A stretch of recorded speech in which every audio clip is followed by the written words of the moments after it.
Good evening. Welcome to one more lecture in the Close Relations series, subtitled The CETAPS Lectures on Literature, Culture, Theatre, and Translation. To those of you who may be wondering, CETAPS, the acronym stands for the Center for English, Translation and Anglo-Portuguese Studies. And this lecture series allows us all the privilege of hearing from major experts in the fields in question: literature, culture, theatre, and translation. Today, we've got Maud Ellmann with us. Maud Ellmann is a renowned expert in British and European modernism and critical theory, with special emphasis on psychoanalytical approaches and feminism. She has explored with particular sharpness the intellectual and political complexities of modernist poetics, especially as regards the notion of impersonality in high modernism.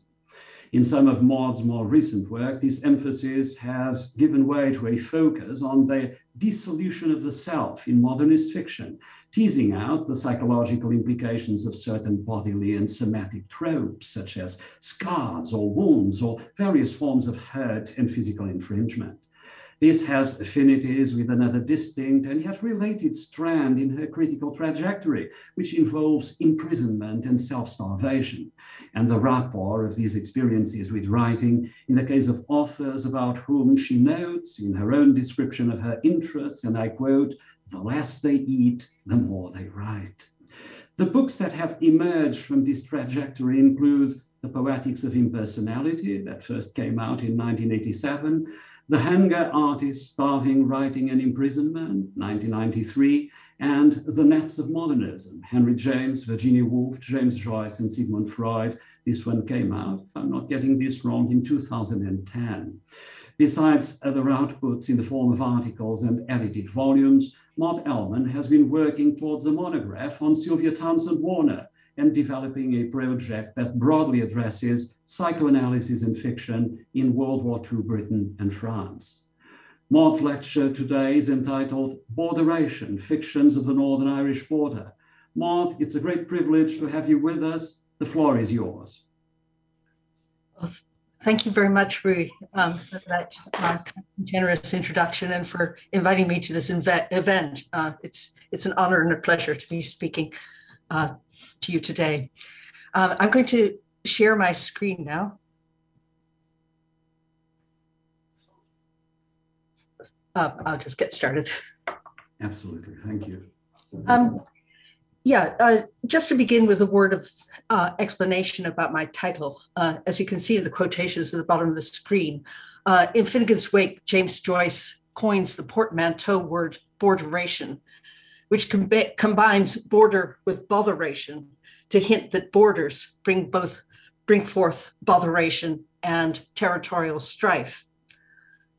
In another pun on borders, the border incident pre-repeated itself. This comes from the story The Boarding House in Joyce's Dubliners, his collection of stories. And the story, The Boarding House, centers on a border incident in which a scheming landlady tricks a gullible boarder into marrying her daughter. This pun on border incident, with its inaudible A, invokes an image of Ireland itself as a boarding house, crammed with fractious tenants fighting for their borders in the face of what Yeats called great hatred, little room. Such battles, Joyce suggests, are destined to eternal recurrence, pre-repeating before they even start. Today, the Irish border has reached its first centennial since it was established between 1920 and 1925. And its founding thereby coincides with the 1922 publication of Joyce's Ulysses, which was itself an event fraught with border incidents, the most notorious of which occurred in 1919, when the US postal authorities confiscated and burned 2 issues of the Little Review containing portions of 2 episodes of Joyce's novel. As Joyceans prepare to celebrate 100 Bloomsdays next year in 2022, the Irish border might have been nearing the end of its pre-repetitions, driven into obsolescence by demographic and political developments. But with Britain's decision to leave the EU, the Irish border has come back like the return of the repressed, having been ignored by Brexiteers at the time of the disastrous referendum. Whether this border will be hard or soft or something in between remains perilously unresolved. Imposed without regard to geographical demarcations, the Irish border currently stretches across 310 miles. Some of those are water, as you can see in the previous slide, and this border contains well over 200 crossing points. Mariah Gatland, née Maguire, who was a member of the Provisional IRA in 1972 and is now astoundingly a conservative councillor for Croydon, published a memoir of her paramilitary year in 1973 at a time when only 20 border crossings counted as approved roads. These were equipped with customs posts, but as Maguire writes, there were also nearly 200 other roads where the border could be crossed, with no customs posts at all. And the only thing preventing people from using them was a sign which read unapproved road. Well, such a toothless sanction would scarcely have deterred the IRA, so the British Army undertook to make these routes impassable by blowing holes in them with explosives. It was an exceptionally stupid plan, Maguire reports. It would certainly not prevent our men from crossing the border, and it was bound to enrage the local population on each side of the border who used the roads, especially farmers, and involve a new group of people in the conflict. This tactic also placed the British Army in an extremely vulnerable position, with its soldiers stationed on isolated roads in country ideally suited to guerrilla warfare. Maguire, by the way, defected after Bloody Friday, the Provisional IRA's deadly bomb attack on Belfast in 1972 that killed 9 people and injured another 130. So she was disillusioned with the military campaign at this point. Well, today the unapproved roads have been repaired with few remaining signs of former craters, spikes, and roadblocks at the border. Instead, this border snakes invisibly through rivers, villages, and even dwelling places, splitting single households into separate nations. One such household, perched on the divide between County Monaghan and County Fermanagh, the family there can go to bed in Northern Ireland and have their breakfast in the Republic of Ireland. The late writer Eugene McCabe, who's the author of the story Victims that I'll be discussing in a minute, McCabe described himself as a farmer who writes and a writer who farms, and he owned a farm extending on both sides of the border. Paul Muldoon reflects on these paradoxes in his poem, The Boundary Commission. You remember that village where the border ran down the middle of the street with the butcher and baker in different states? Well, the Boundary Commission, which was founded in 1924 to establish a viable boundary between the partitioned jurisdictions, failed to resolve these territorial ambiguities. Nebulous from the beginning, the Irish border has always been prone to disappear, at least from the attention of the nations to its south and east. In different ways and for different purposes, Joe Cleary has written, the Irish Republic, Northern Ireland, and the United Kingdom have all striven discursively to occlude the most militarized border in the archipelago. To sustain this occlusion, the border tends to be represented as an inevitable outgrowth of sectarian rivalry, rather than a state-sanctioned agent of division. This falsification enables Britain and the Republic of Ireland to represent themselves as disinterested external brokers, working to help the two internal communities overcome unfortunate legacies of sectarian bigotry. Nonetheless, during the troubles of the late 1960s to 1998, the border became inescapably visible in the form of roadblocks and military checkpoints, along with the watchtowers or sangars that loomed over the hilltops of South Armagh, as captured in Donovan Wiley's haunting photographs. For 50 years, the British government had turned a blind eye to Northern Ireland's oppressive regime, allowing the Protestant majority to commandeer most of the available jobs and all the best housing through gerrymandering, ballot rigging, and the ubiquitous threat of violence. But Britain was forced to take notice of the region when the Provisional IRA resumed its military campaign in 1969.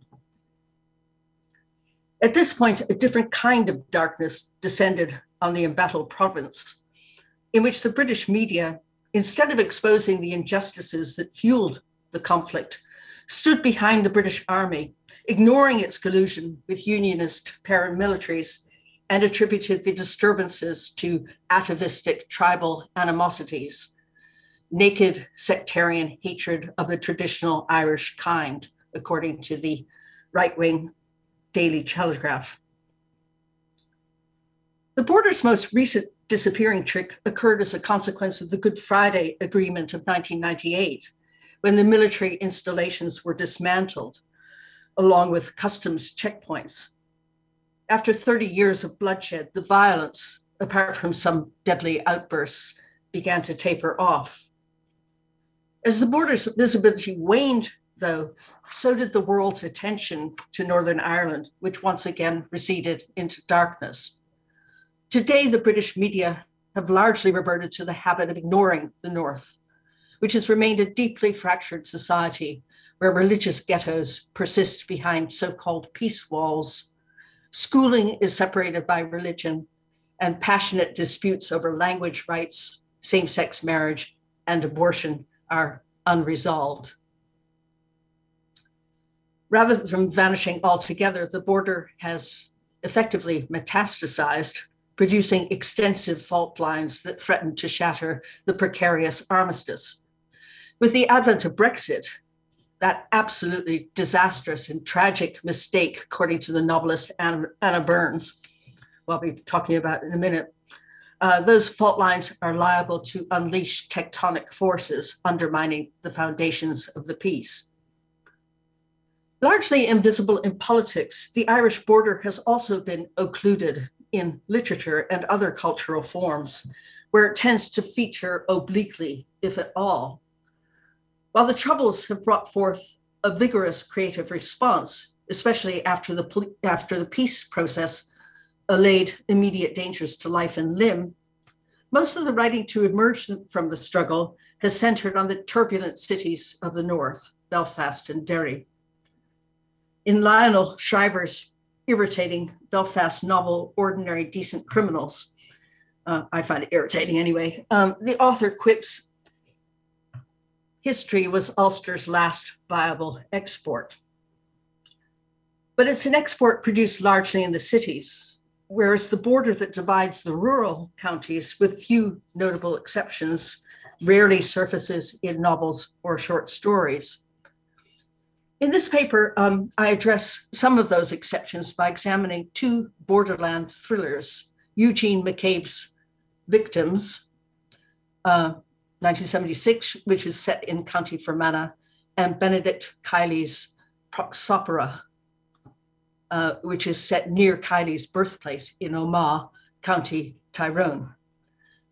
These works rejig the conventions of the big house novel, an elegiac genre from its earliest inception in Murat Edgeworth's Castle Rackrent, that breakneck chronicle of the decline and fall of the Anglo-Irish Protestant ascendancy that Declan Kyberd has memorably described as Gibbon on speed. Both McCabe's and Kiley's novellas are loosely based on the 1975 abduction by rogue IRA operatives of the Dutch industrialist and Nazi concentration camp survivor, Tjede Harema, who was held hostage for 36 days before his kidnappers capitulated to the authorities. So both these novels are responding to recent events, but they also look back to Irish mythology, invoking opposing images of mother goddesses. In McCabe's case, the Sean van Vocht, who demands her son's self-sacrifice for Ireland. And in Kylie's case, the nameless pagan goddess of the so-called nameless lake, which has been desecrated by paramilitary violence. Kylie writes, the lake would never be the same again. This opposition between these mother goddesses resembles Melanie Klein's theory of infantile development, in which the maternal breast is split into two contradictory imagos. The good breast, equivalent to Kylie's pagan goddess, constant nurturing, inexhaustible as that lake, versus the bad breast, the Sean van Vocht, fickle, murderous, devouring. Kylie's rural goddess stands for an organic pre-sectarian community, as opposed to the nationalist cult of the Sean van Vocht, a figure parodied in McCabe's Victims as a monstrous mother glutted with the flesh of her own pharaoh. In contrast to these borderland fictions, Anna Burns's Belfast novel, No Bones, dispenses with maternal deities, both good and bad, as well as with the anachronistic tradition of the Big House novel. Set in the Catholic tenements of Ardoyne, this genre-bending Bildungsroman presents Northern Ireland as a balkanized state continuously on the verge of disintegration, where the border can no longer be kept in place, but fractures every household, community, and even consciousness. So to begin with McCabe's Victims, this title is deliberately ambiguous, hinting that all the characters are victims, even the perpetrators. But the ostensible victims are a jaded Anglo-Irish family called the Armstrongs, who are the inheritors of the Big House at Inver. This name refers to Inver County or Inver Townland, in County Fermanagh, but also to Somerville and Ross's The Big House of Inver of 1925 family saga that allegorizes the fall of the ascendancy in the tradition of Edgeworth's Castle Rackrent. In McCabe's novella, the Big House is invaded by a motley crew of Republican militants, a one-eyed dummy, two imbeciles, and a sadist, as one of their victims describes them. The fifth marauder and the focalizer of the story is Bella Lynam, whose character is based on Mariah Maguire, the IRA renegade. Like McCabe's Bella Lynam, Maguire was studying English literature at University College Dublin when she was recruited as a provo in the early 1970s.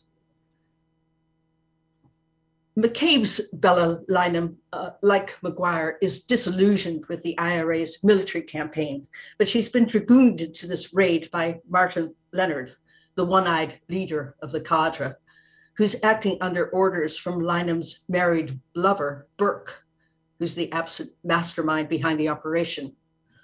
Burke's orders are to hold the so-called gentlefolk hostage unless and until 3 IRA prisoners are released from Longkesh prison. If the authorities fail to comply with this demand, 1 Anglo-Irish hostage is to be executed every 6 hours. So Victims opens at an agricultural fair in the grounds of Inver. Officiating at the show is Colonel Armstrong, a decorated veteran of Montgomery's campaign in World War II, who has authored a family history called the Armstrongs in Ulster, the intruders who contributed. So in effect, the rebels are intruding on the Anglo-Irish intruders. Colonel Armstrong's disenchanted wife, Harriet, who thinks him inhuman, has taken to drink. Her ex-lover, Alex Boyd Crawford, described as inheritor of one of the oldest names in Ulster, is also a drinker whose bankruptcy seems to stand for the exhaustion of Anglo-Irish influence in Ireland. He says, "I'm bankrupt every way." Also attending the fair are an American professor full of complacent banalities about the Irish conflict, and Canon Plum, a bigoted Anglican cleric who proclaims that Catholics have a lower IQ than Negroes. So these unappealing friends of the family, together with the Armstrongs' pregnant daughter, Millicent, are later imprisoned with their captors in an all-night vigil while the state's armed forces and the world's media congregate outside the walls. Cooped up in the house together, the Protestant grandees and their Catholic nationalist attackers could be seen as a microcosm of their fractious statelet. Great hatred, little room.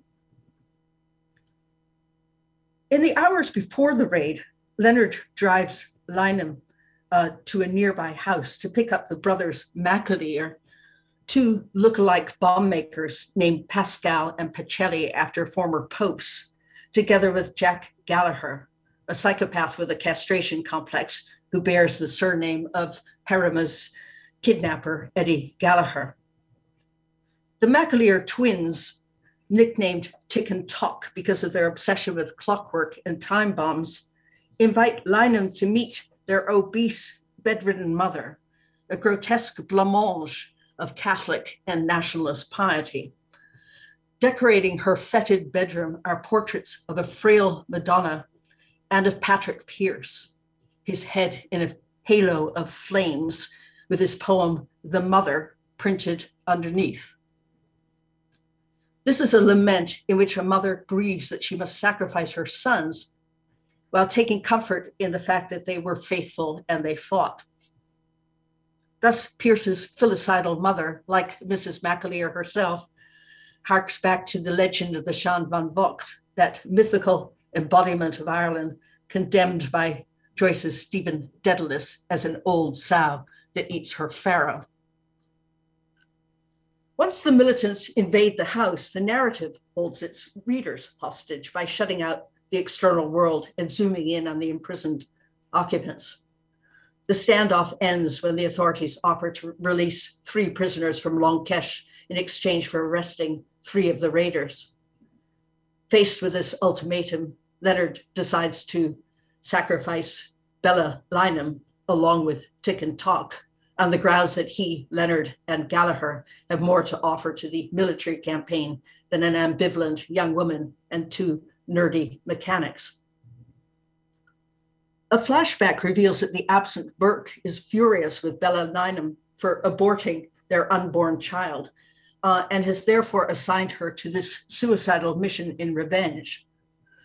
Lynham, we learn, had decided that the child had no future, but it does have a future in the novella's imagery, which is haunted with references to unborn, dying, and abandoned babies.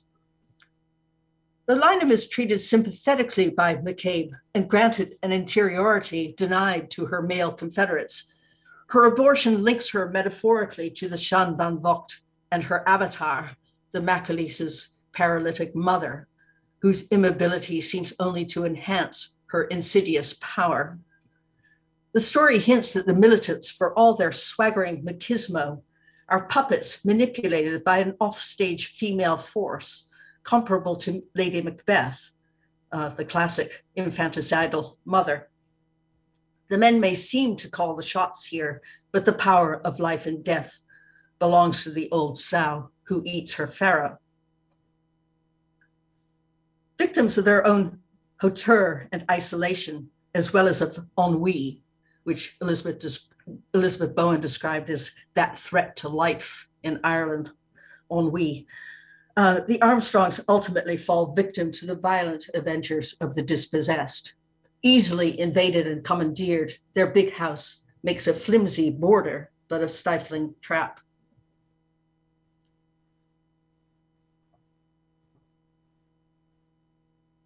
So turning to Kylie's Proxopera, this novella also centers on a violated house, but it's not an ancestral pile like the House of Inver. Instead, it's the realization of a childhood dream of Granda Vinci, who's the main character, and has always yearned to own the picturesque white house that overlooks the nameless lake on the outskirts of Omagh, though that town is actually never named in the novella.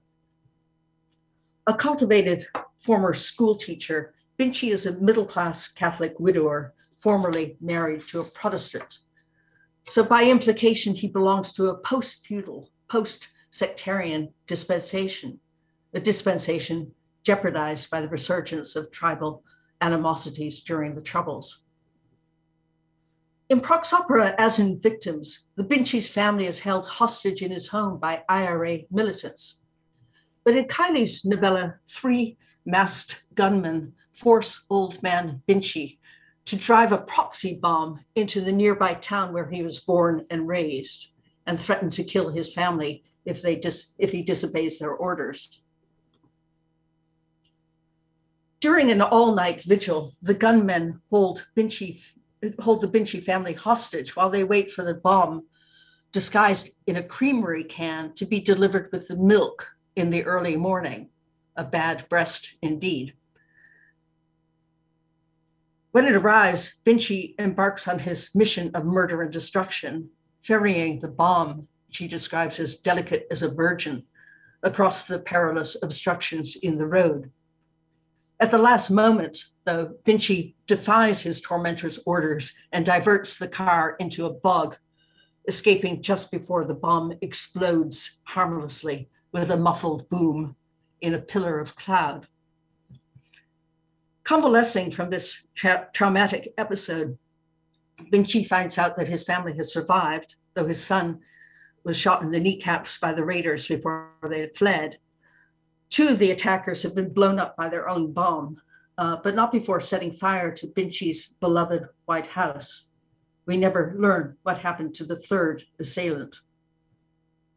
What we do know is that Vinci's terrible gamble has paid off. Both the town and his family have survived, and the old man has emerged from the ordeal as a hero. Even his house has been burned, but not destroyed. Too cowardly to do their own bombing, the militants have also proved incompetent at arson. The novella therefore ends with a ray of hope that the house will be restored, but also with the shadow of a gunman on the loose. At one level, Prox Opera is a howl of civilized protest against the latest paramilitary outrage. The IRA launched its heinous proxy bomb campaign in 1973. But a musical pattern of leitmotifs lends a deeper dimension to Kylie's narrative. One such leitmotif is milk, whose nutritive connotations are defiled by association with the bomb. In Kleinian terms, the good breast has turned into the bad, shattering breast. Feminized by its mammary associations, the bomb is also figured as an untouched virgin. Put together, these metaphors transform the bomb into a virgin mother, a murderous Madonna, a lethal instantiation of the Shan van Vogt. As Vinci drives the so-called milk, the bomb, into the bog, he reflects that, quote, here should surely to Satan be the place for the virgin to awake, relax, open legs, abandon the membrane. So the bomb's membrane belongs to a network of images of boundaries, borders, thresholds, and hymeneal partitions in the text, such as the violated doorway of the house, the military checkpoints at the town limits, and even the masks that shield the gunmen's faces, imposing a barrier to sympathy and recognition. In his memoir, Drink to the Bird, Kylie explains that Vinci was modeled on a beloved Omagh school teacher. Familiar with generations of the town's inhabitants, Vinci represents the continuity of the community, notably by recognizing fathers in their sons. He recognizes one of the gunmen, for instance, by his father's feet, and a chatty policeman by his long-winded father. Through Vinci's long and conspicuously patrilineal memory, Kylie evokes a Heaney-esque sense of place. a totemistic, hieratic, magical landscape instinct with signs of folkloric belief. By invoking this myth of an organic community, Kylie discounts the political motives of the militants, presenting their violence as mere desecration. Terrorist violence is taken out of a political context and treated metaphysically as a manifestation of evil and madness. A big house novel with a contemporary twist, Prox Opera invokes this long-established genre to imply that the moral issues have remained unchanged. Today, as yesterday, the men of violence, as Margaret Thatcher described them, these men of violence are hell-bent on destroying what Yeats called the traditional sanctity and loveliness of country homes. By eternalizing the Troubles, indeed as Thatcher did, as a Manichaean struggle of good against evil, Kylie oversimplifies the conflict, reducing his insurgents in Belfast speak to wee Egypts inflamed by a toxic ideology. The euphemism, the Troubles, which is applied both to the War of Independence and the 30-year struggle in the North, encourages the tendency to conflate these episodes in a myth of cyclical tribal bloodletting. So while turning to Anna Burns now, while Kylie presents a rural paradise defiled by motiveless malignity, Anna Burns presents an urban war zone where violence is endemic and inescapable. In Burns's Belfast, terrorism comes from inside, not from outside in the form of masked invaders. Here, the family home is a hotbed rather than a refuge from carnage. The border between good and evil, innocence and guilt, firmly reestablished in Prox Opera, disintegrates in Burns's world, where everyone is hailed into the conflict in the Althusserian sense of being hailed, interpolated into its insidious web. The nameless heroine of Burns's Milkman of 2018, for example, is ensnared from the moment that she's first accosted by her paramilitary stalker, despite her resistance to his sexual harassment. In a city tyrannized by vigilantes, as well as by the British Army in collusion with the RUC, and policed by gossip and mutual surveillance, the only escape is exile or madness. Emilia Lovett, the frail, shell-shocked, anorexic heroine of No Bones, takes both escape routes, fleeing to exile in London only to succumb to madness. In No Bones, Burns deconstructs the Irish Bildungsroman as epitomized in Joyce's Portrait of the Artist, replacing the novel of growth and development with a jagged montage of disintegration. Instead of commanding the limelight, the heroine, Emilia, shifts in and out of view, sometimes speaking in the first person, sometimes relegated to the third, and frequently dislodged by other characters. Rather than a continuous narrative, the novel is fractured into 23 vignettes that juxtapose the troubles without to the troubles within the characters' disordered minds. Reminiscent of Samuel Beckett's writing with its slapstick humor, Shandian digressions, and preposterous dreamscapes. No Bones makes no bones, as the expression goes, about the collective psychosis of the Troubles, the violence that spills out of the home into the streets and back again. Throughout the novel, hard borders are set up only to be broken down. In the first episode, the residents of Ardoyne, Catholic Ardoyne, warned about marauding rioters, barricade themselves into their homes. For the next 25 years, Ardoyne hunkers down in siege mentality, boarded up in fear as much as timber. Notably, Burns avoids identifying sides in the ensuing melee, presenting violence as a contagion rather than a systematic tit for tat, a contagion in which the borders between religious camps, as well as those between the public and the private sphere, succumb to nightmarish confusion. Also confused is the conventional borderline between soft-hearted women and belligerent men, a stereotype enshrined in much of the fiction of the Troubles, such as Mary Beckett's Give Them Stones of 1987. Burns's women, like her men, make no bones about their savagery in a milieu where violence has long been established as the norm. McCabe and Kiley, on the other hand, present malign femininity as an insidious force operating by remote control in the case of Mrs. Macaleese, or disguised as milk and Proxopera. Yet this hidden female power proves more toxic than Burns's frenzied and cartoonish harridans. What Joe Cleary has called the spectral presence of the border makes itself felt obliquely in No Bones.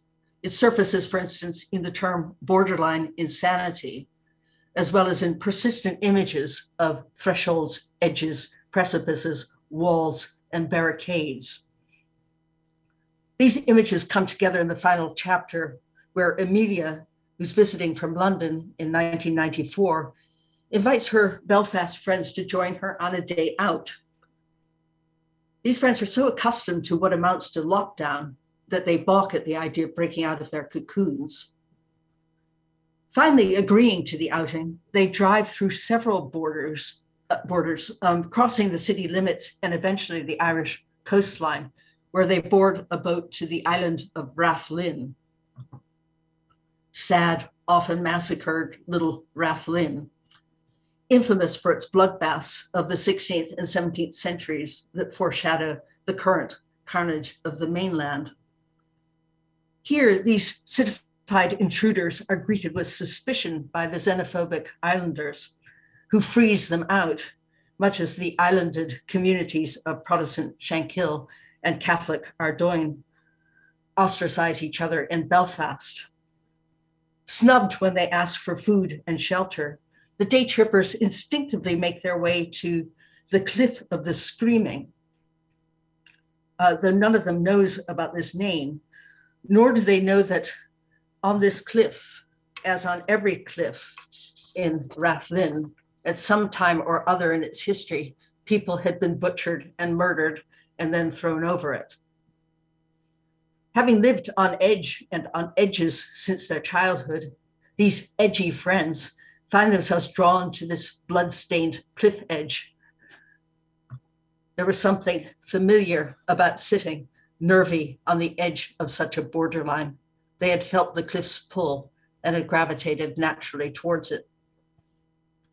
So this borderline, which marks the limit between land and sea, also represents the edge between the outer and the inner worlds, because Amelia recognizes the Rathlin cliffs as those that she dreamt about in mental hospital. In this dream, Amelia is passing through the old famine graveyard when she catches sight of her roommate, Roberta, who was blown up by a bomb in 1975, standing on the edge of the cliff. This allegorical terrain suggests that Amelia's own self-imposed famine, her anorexia, has brought her to the edge of suicide. Burns writes, "It was a heavy drop, a deep, sleepy drop, so easy to let go, just fall over and disappear." The border's spectral presence also makes itself felt in Amelia's life-threatening anorexia, which could be seen as her personal private famine graveyard. Coinciding with the IRA hunger strike in Longkesh prison in 1981, Amelia's self-starvation can be understood as an attempt to barricade the boundaries of her body. In this sense, her condition could be seen as an embodiment of the partitioned state, her anorexia, the suicidal consequence of closing borders. The psychoanalyst Didier Anzieux, in an influential study, introduces the concept of the skin ego, which he defines as a psychic border or envelope modeled on the epidermal surface of the body. Like the corporeal skin, this psychic skin ego performs the dual function of containment and absorption. It protects the contents of the body from spillage or inundation while also filtering exchanges with the outside world. In this sense, the skin ego, again like the skin itself, resembles a territorial border, which functions as both a limit and a crossing, a connection. The Northern Irish term for such a border is a march. Seamus Heaney explains. The verb march meant to meet at the boundary, to be bordered by, to be matched up to, and yet marked off from. One farm marched another farm, one field marched another field, and what divided them was the march drain or the march hedge. So what divides is also what connects. In this sense, the skin marches on the outside and the inside of the body and forms an interface between them. If this border grows too soft or hard, it produces borderation, resulting in blockades or ruptures like those inflicted by the British Army on unapproved crossings.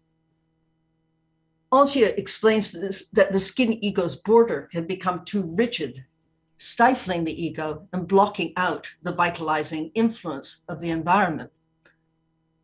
But the skin ego can also become too porous, what he calls the sieve skin ego, and can allow the contents of the self to drain away. Ancia cites a dream reported by an anorexic girl. My skin gets all full of holes like a sieve, and all organs, the heart, the lungs, etc., seep through the holes to the outside, and I am completely empty inside. I think this case resonates with Burns's novel, where anorexia implies the need to establish a hard border to protect the self, not only against foreign bodies, but also against leakage from within. The fear of being emptied out may be signaled by the title No Bones, which has several reference points in the novel to the area of Ardoin called the bone, for instance, but also connotes an inner vacancy or destitution. A desperate attempt at self-containment, anorexia could be seen as a means of both revealing and concealing a deboned, eviscerated sense of self. Writing at the end of the last century, Ancia attributes the malaise of his times to a disturbance of the collective skin ego, which has resulted in a failure of containment and an overcompensating drive to harden borders.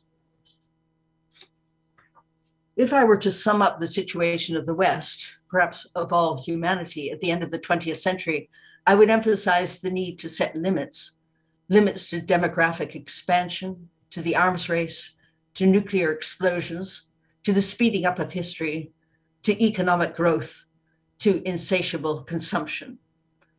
The compulsion to go faster, farther, more expensively, at the price of congestion, nervous tension, cardiovascular diseases, and general discontent. But the flip side of this destruction of limits is the longing for stony borders and unwavering norms, the allure of nationalism and fundamentalism, which runs parallel to and is a reaction to the culture of boundlessness. Although Ancia didn't live to witness it, the current response to COVID-19, a foreign body that knows no borders, exemplifies his point. Having spread across the globe, owing to unlimited air travel, this virus has brought about a worldwide lockdown, closing borders, grounding planes, and imprisoning civilians in their homes, if they're fortunate enough to have them. Everyone is now enduring the borderation that afflicted Northern Ireland for much of the last century, hunkering down in fear of an invader more insidious and genocidal than the masked gunmen of the Troubles. The peace process provided reason to hope that the Northern Irish border might turn into a march in Heaney's terms. The word did not mean to walk in a military manner, but to be close, to lie alongside, to border upon and be bordered upon. It was a word that acknowledged division, but it contained a definite suggestion of solidarity as well. The Brexit debacle, however, compounded by the present epidemic, threatens to replace marches with hard borders, not only in Ireland, but across the suffering world.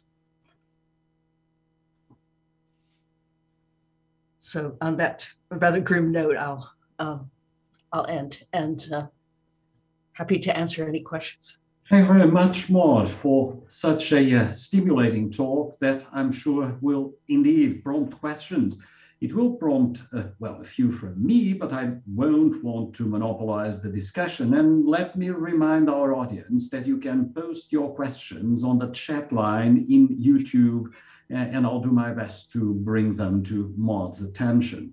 But let me begin, Maud, by, well, first of all, thanking you once more for reminding us that writers have not been shirking their responsibilities as regards, pondering the implications of borders, not just from socio-political angles, but also, the deeper existential dimensions that they can pose.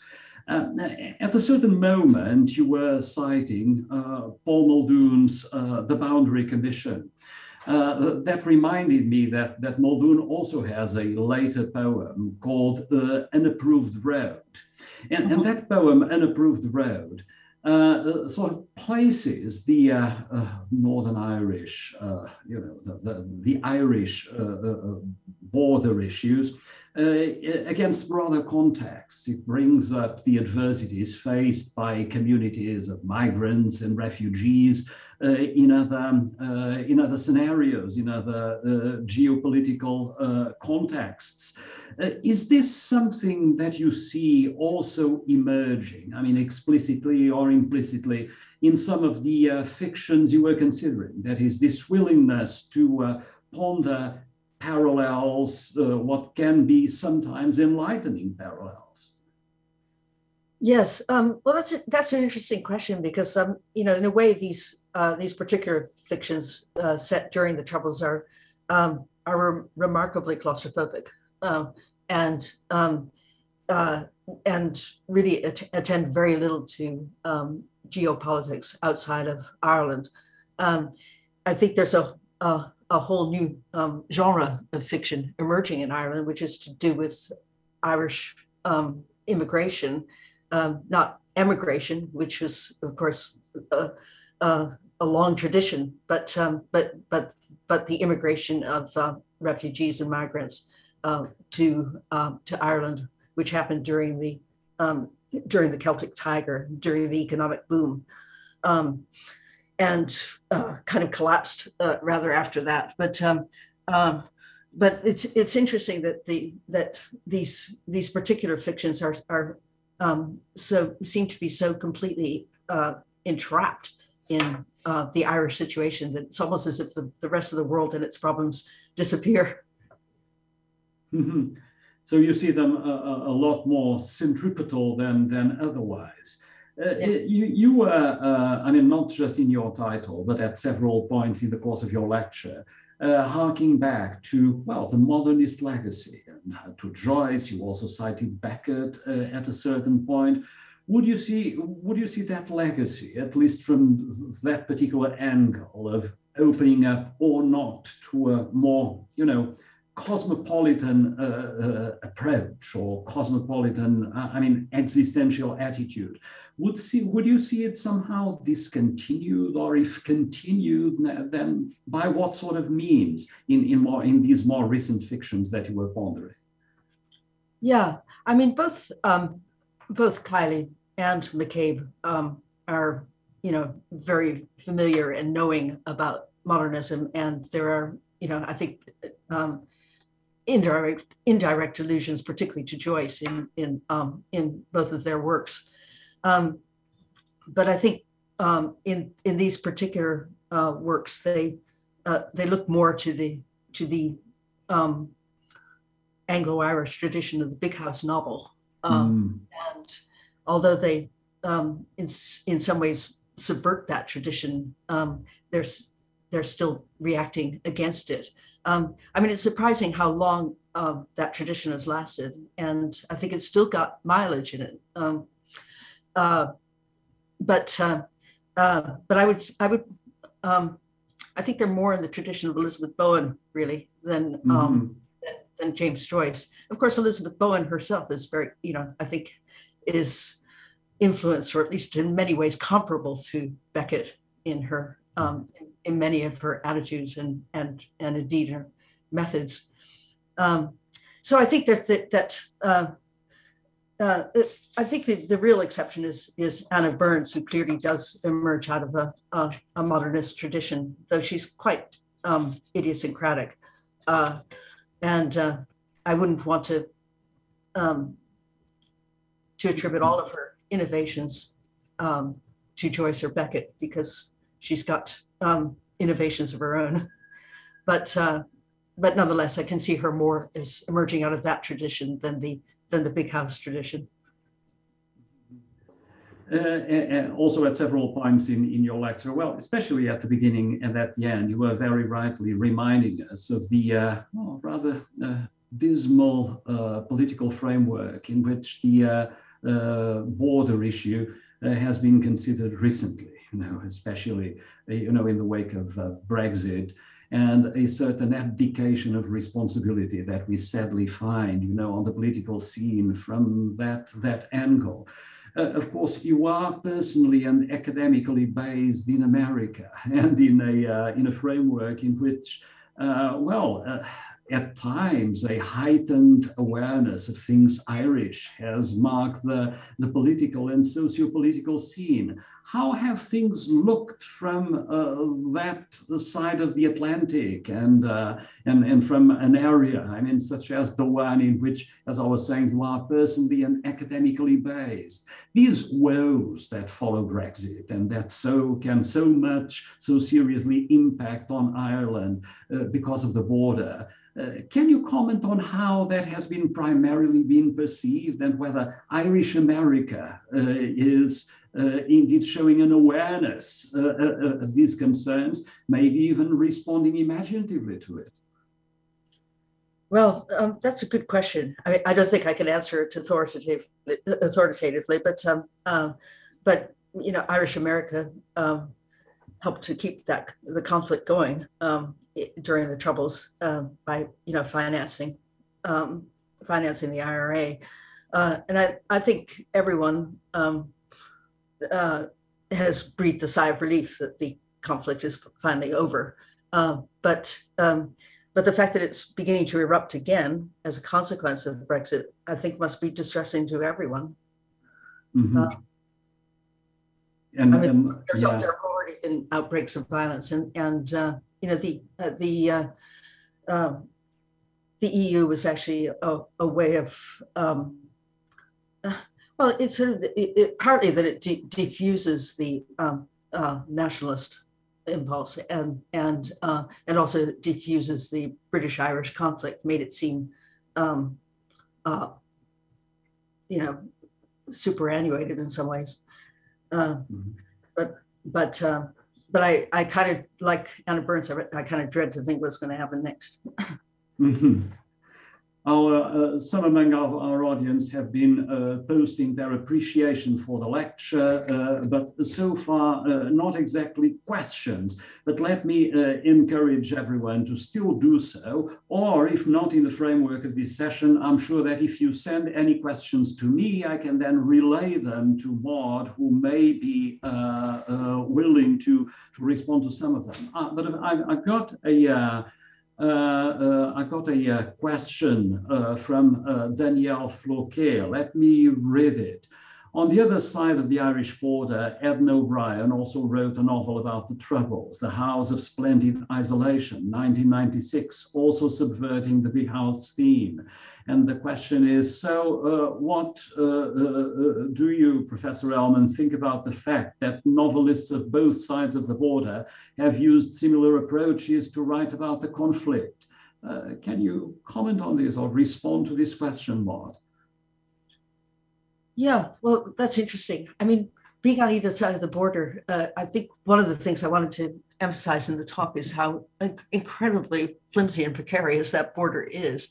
I mean, the fact that the border actually cuts through single households, as I said at the beginning, so that you can go to sleep in Northern Ireland and have breakfast in the Republic of Ireland, indicates that these countries are, I mean, the division is in many ways so artificial that it doesn't seem particularly surprising that a longstanding, novelistic tradition like the Big House novel, which, as I say, really begins with Maria Edgeworth, so it's 2 centuries old, should remain, popular on both sides of the border.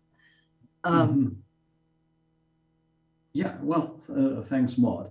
I was, when introducing you, reminding us all of the very broad range of your academic concerns and some of the things that are also, well, in the pipeline, so to speak.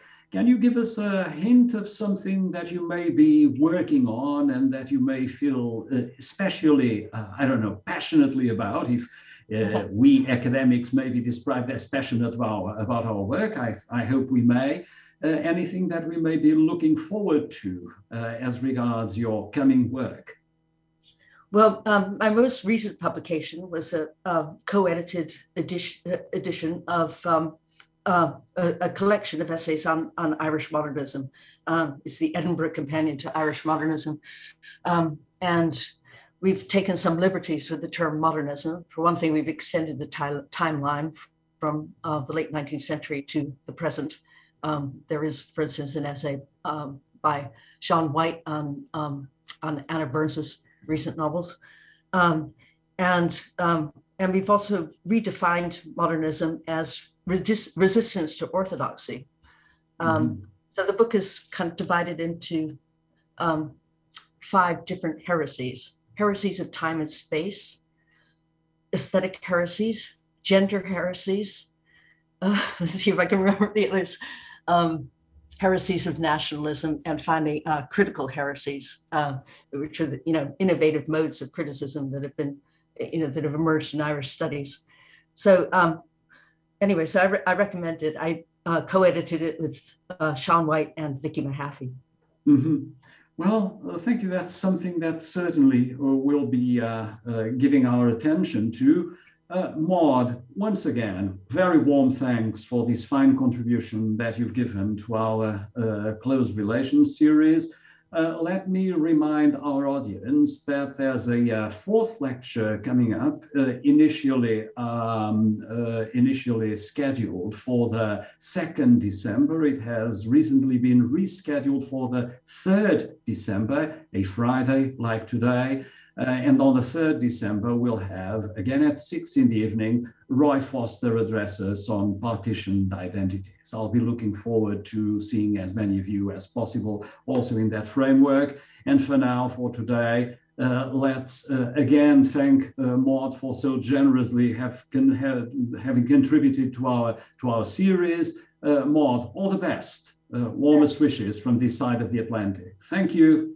And thank you. And thank you for putting up with my technical problems. That was absolutely fine. No problem at all. Bye for now. Bye-bye.